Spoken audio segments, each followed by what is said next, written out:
a pas de carve-out type, donc effectivement, et ça dépend de la taille de l'opération, ça dépend de la taille du carve-out. On a travaillé avec Malik sur des opérations de carve-out qui ont duré 2-3 ans en termes de préparation, parce qu'il fallait déjà autonomiser l'activité avant de la céder ou avant de la porter. Donc rien que le travail de détourage dans certaines entreprises peut prendre des semaines, voire des mois, puisqu'il faut déjà identifier chacun des actifs. Là, on parle des vraies opérations de carve-out, cession d'actifs. Vous avez besoin d'identifier chacune des composantes importantes pour l'activité future.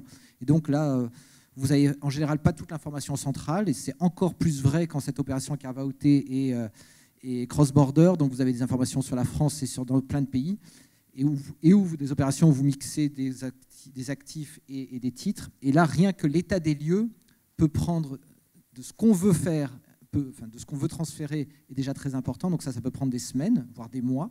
Ça, c'est la première chose. La deuxième chose, c'est qu'une fois qu'on a identifié tous ces actifs, il faut identifier toutes les éventuelles contraintes. On mettait tout ce que je mentionnais tout à l'heure pour les contrats, par exemple, ou les restrictions qu'il peut y avoir. Donc ça peut prendre, c'est une espèce de due diligence que vous faites, soit en interne avec vos ressources, soit avec l'aide de conseil.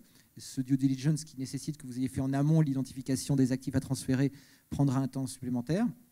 Et puis après, vous avez la mise en œuvre, à proprement parler, de la structuration de l'opération et la mise en œuvre. Et donc, on a eu des opérations de carve-out qui ont duré quelques semaines, des opérations très simples, et qui, pour les personnes en interne, nécessitaient finalement peu de travail parce qu'ils avaient les ressources ou parce que le système de reporting en interne permettait de mettre en musique très rapidement l'opération.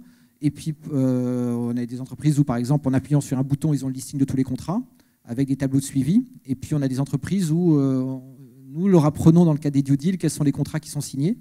Et donc, tout va dépendre du système de reporting interne, des ressources qui sont en interne, sachant, comme je disais tout à l'heure, que vous avez le business as usual à gérer en plus de ça.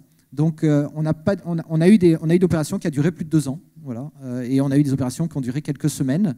Et ça, c'est évidemment sous réserve du timing pur social. Mais il faut vraiment, et c'est pour ça, quand on disait calendrier et planification, il ne faut pas hésiter à dire que ce n'est pas du tout anodin, que c'est quelque chose qui prend beaucoup de temps, qu'il faut planifier, que si on ne planifie pas, on peut casser la dynamique en interne, on peut démotiver les gens et on peut ne pas atteindre l'objectif qu'on s'était fixé. Donc, anticiper, c'est un petit peu ce qu'on voulait faire aujourd'hui, c'était un petit peu le vadémécum des choses auxquelles il fallait penser. Vous en connaissiez certainement une grande partie, mais il ne faut pas hésiter à faire passer le message, même si on est annonciateur de mauvaises nouvelles en tant que juriste, travailliste et fiscaliste, mais vous avez chacune de ces étapes à passer pour que ce carve-out soit réalisé de façon la plus harmonieuse possible.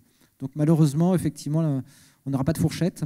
On peut vous dire qu'on a des entreprises où vous avez les services internes qui travaillent plein temps sur l'opération et qui n'ont pas le temps de faire autre chose parce que c'est tellement exigeant en termes de suivi de reporting qu'ils passent tout leur temps à faire cela. Donc. Juste des petits compléments, juste mon expérience personnelle vue de l'extérieur. Vous serez sous l'eau. Vous serez sous l'eau. Under the snow, comme diraient les anglo-saxons, et complètement sous l'eau. Parce que, vous, comme l'a dit très justement Jérôme, vous aurez à gérer le carve-out en plus du quotidien.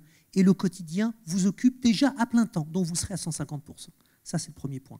Le deuxième point, en termes de temps. Effectivement, Jérôme a raison, c'est très variable. Mais disons entre 3 mois et 1 an, de mon point de vue. C'est généralement le temps de la plupart des opérations.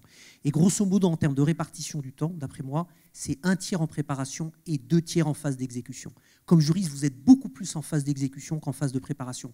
La préparation est souvent négligée. Et Jérôme l'a dit, c'est un immense tort. Parce qu'en particulier, quand il s'agit de recenser des contrats, il faut faire une due deal. Et le maître mot, quand même, c'est vous faire assister. Parce que vous ne disposez pas de toutes les ressources nécessaires. Et donc, il faut que les autres workstreams le comprennent. On veut réussir l'opération. Il y a un certain nombre de formalités à accomplir et ça prend du temps. Et donc, on en revient au calendrier qui est absolument essentiel.